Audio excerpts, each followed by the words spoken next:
qancha ko'p ochiqlik bo'lsa, ommaviy axborot vositalari odamlarimizga haqiqiy muammolarni qancha ko'p yetkazsa, men rahbar sifatida ulardan minnatdor bo'laman. Shavkat Mirziyoyev.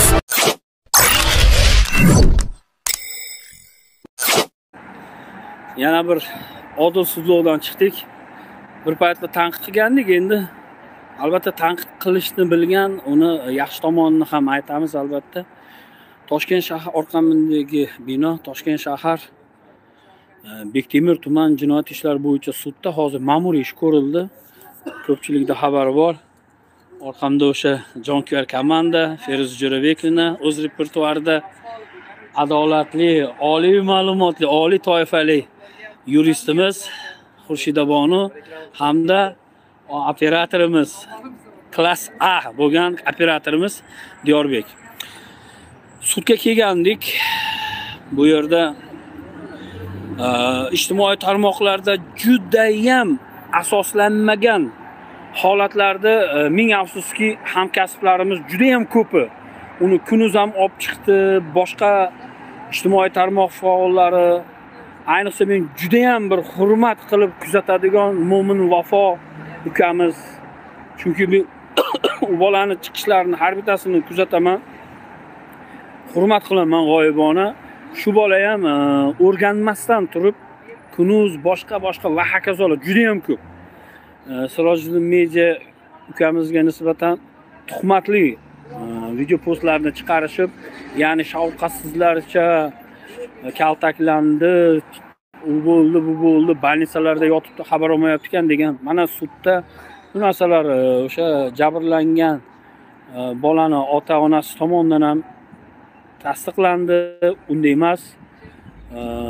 Hamda eng qiziq tomoni O'zbekistonimizda bu juda ham yangilik bo'lardi agar bitta jazo uchun 2 marta bitta holat uchun 2 marta jazoga tortilishi. Ya'ni kim o'sha bu bo'yicha 47-mod ma'muriy javobgarlik to'g'risidagi kodeksning 47-moddasi 1-shassi bilan o'sha Sirojiddin Mediani turmush o'rtog'i o'sha o'g'lini onasi sifatida jarima qo'llanilgan, jazoga tortilgan. Endi hozir Sirojiddinni o'zini ham javobgarlik masalasi bilan olib chiqqanida yo'q, lekin sud uni hammasini ko'rib chiqdi, vazlarni va hokazo. Uni aybsiz deb topdi va bu ishni bekor qildi, qaytardi. Nima demoqchiman? Ijtimoiy tarmoq faollari bir narsaki, hamma narsa ham ko'ringanidek emas aslida. Maslahat qilmayman, faqat iltimos qilgan bo'lardimki, o'zi yetadi shundoq ham dushmanlarimiz. Endi biz bir-birimizga dushman bo'lishimiz bu ortiqcha albatta. Asoslanmagan holatlarda olib chiqmasliklarini so'ragan bo'lardim albatta. Haligi bo'lib ham haligi aytganimdek men juda ham hurmat qiladigan insonlar aytayman, Mo'min Vafo masalan. Nega haqiqatda kunuz masalan, yana hozir juda ko'pchiliklar nimaga sizlar tanganing ikkinchi tomoniga mikrofon tutmadinglar? Sirojiddin Mediani bolasiligini bilmasmidingiz? Yoki bilganingizdan keyin telefon qilishingiz mumkin. Sirojiddin Media timol u taniqli ijtimoiy tarmoq faoli, buni juda ham ko'pchilik biladi. Juda ham jonkuyar, ya'ni kim ijtimoiy tarmoq faoli agar bir sudi bo'lsa, tanisaki tanimasa, u viloyatini yoki qamab qo'ysa yoki nimadir boshiga kulfat tushsa, birinchilardan bo'lib yetib boradigan bola men bilganim. Endi albatta hammaning o'zini fikri, o'zini nimasi, lekin asoslanmagan ma'lumotlarni yoritishlarni tarafdori emasman.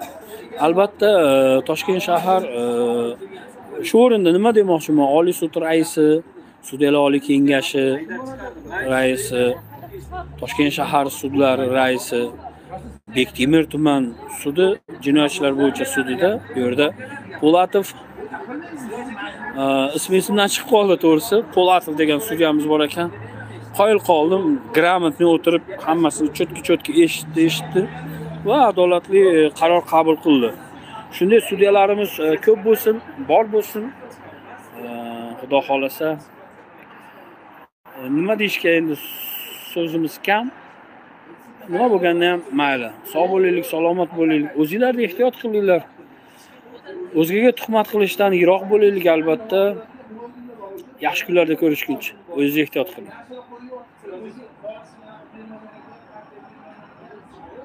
Gapirdida, menga yoqdi masalan. Protsessi juda ham yoqdi. To'g'ri baho berildi. Chunki bu yerda meni umuman aybsizligini aniq ko'rinib turgandi, lekin baribir ayblilik masalasini ko'tarib chiqishdi.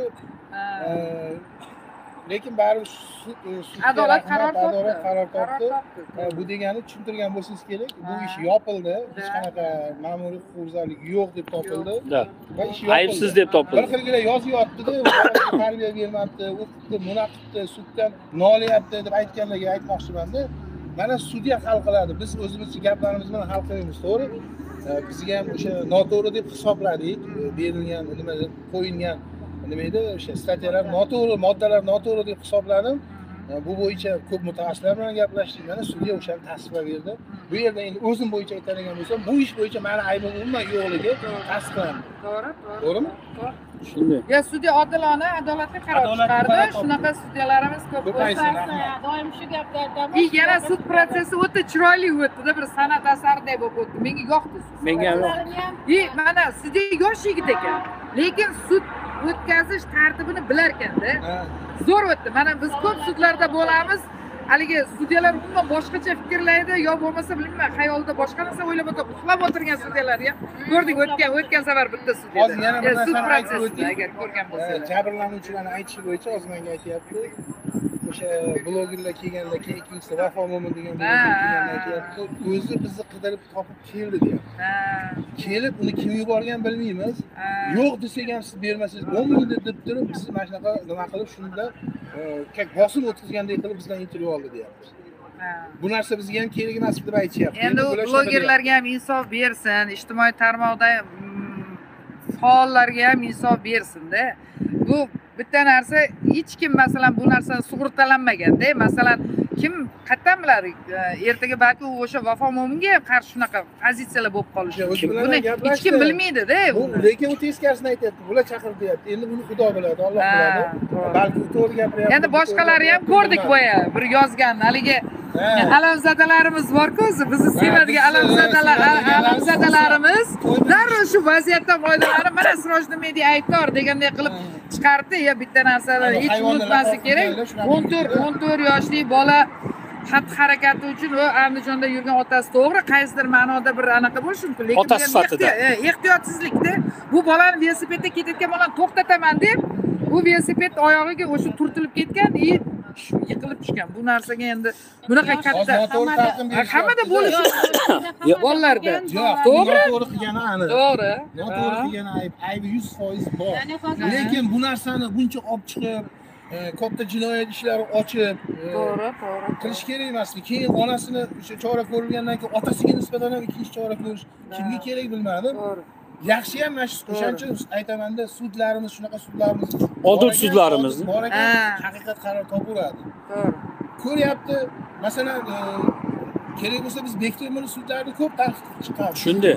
To'g'risida tanqid chiqamiz, lekin mana zo'r studiyasi bor ekan. Bektemirda. Biz mana yaxshi nima qilsa, bitta o'zim bo'lgani uchun emas, lekin hatto bu bitta meni gapim emas. Butun advokatlar bilan maslahatlashib, sobiq sudyalar bilan shu mavzuda aytyapmiz.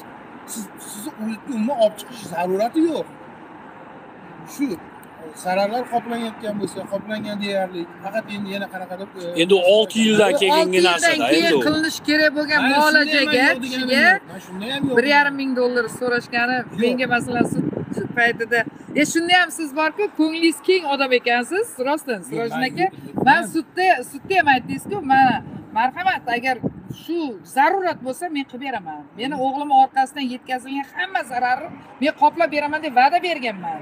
Men 2 soatda bularga aloqaga chiqqanman va o'sha o'g'lim orqasidan o'g'lingizga, farzandingizga yetkazilgan hamma zararni 100% qoplab beraman deganman. Men hali ham shu gapimda turibman deb aytdingiz. Hatto o'sha jabrlanuvchi bolaning otasiga Sirojin aka bitta narsani aytdilar. bola siz qachon, qayerda qancha pul, mablag' sarflagan bo'lsangiz, birortasiga men yo'q dedimmi? Yoki birortasini men to'lab bermadimmi? Shu paytgacha qancha pul so'ragan bo'lsangiz, hammasini berdim-ku.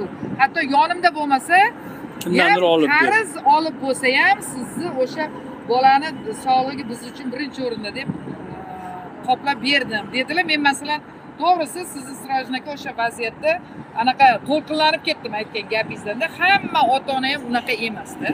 Bu yerda hozir menda bitta kommentariy yozyapti o'rtoqlar. Endi tanimayman kim. Vafo mo'minni zakazi o'xshamay qolibdi deyapti-da. Haligi ijtimoiy tarmoq faollarini o'zi men hozir bundan oldingi efirimda ham aytdim. Ayniqsa mo'min vafoni men tanimasam ham men u bolani juda kuzataman-da. Kuzatar edim.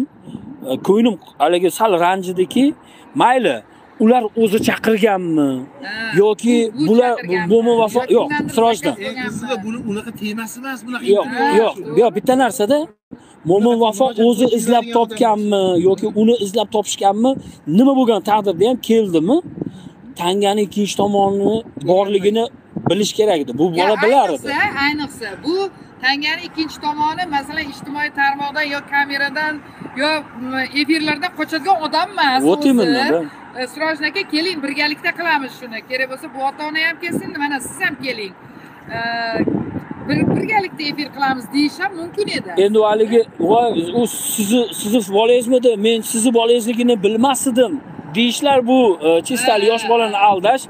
Chunki noxolislik ekanligini o'zi isbotlab qo'yapti kim bo'lsa ham. Chunki siz kim bo'lasiz, nima bo'lgan taqdirda ham bir to'xta, u urganda otasi kim, onasi kim, borib intervyu olaylik deyish kerak edi agar xolis inson. Bu yerda yozishyapti. Advokat kim deb. Mana Xurshida Bonu Nasriddinova degan qizimiz advokat. Boya aytdim-ku, ijtimoiy tarmoqdagi hammani advokati bo'ladi. Juda ham aqlli zo'r qiz. Albatta. Senlar bizni xizmatkorimsan deydi-ku rahbarlarga Jahongir. Endi bu holat bo'yicha aytmoqchi bo'lgan gap. Mendan tortib eng kichkina rahbargacha xizmatkorimiz deb prezidentimiz aytgan. Lekin bizda davlat nima deydi? Mayli, sog' bo'linglar, salomat bo'linglar, yaxshi kunlarda gaplashaylik, ko'rishaylik. Xudo xolasa o'sha bugun 23 oktyabr soat millarimiz xudo xolasa ko'rinmayapti. Soat millarimiz 18:14 ekan. 23-oktyabr. Biroz shamollaganman. Aybga buyurmaysizlar. Boringlarga shukr, sog' bo'linglar, salomat bo'linglar.